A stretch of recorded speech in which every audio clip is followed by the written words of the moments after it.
ইসরায়েলের সাথে সংঘাত বন্ধের পর প্রথমবার জনসম্মুখে দেখা গেল ইরানের সর্বোচ্চ ধর্মীয় নেতা আয়াতুল্লাহ আলী খামেনিকে। শনিবার রাতে পবিত্র আশুরা উপলক্ষে ইমাম খোমেনি মসজিদে আয়োজিত এক অনুষ্ঠানে দেখা যায় তাকে। উচ্ছ্বাস ও আবেগের সাথে তাকে অভ্যর্থনা জানায় উপস্থিত জনতা।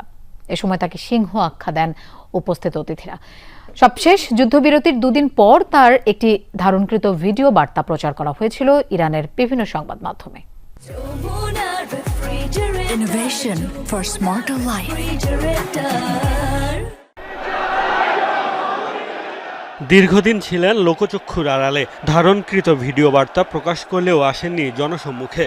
এমনকি ইসরায়েলি হামলায় নিহত সামরিক কমান্ডার ও পরমাণু বিজ্ঞানীদের গণজানাজায় ইরানের শীর্ষ সব রাজনৈতিক ব্যক্তিত্বরা অংশ নিলেও দেখা যায়নি তাকে। অবশেষে ইরান ইসরায়েল সংঘাত থামার পর শনিবার রাতে প্রথমবারের মতো জনসম্মুখে এলেন সর্বোচ্চ ধর্মীয় নেতা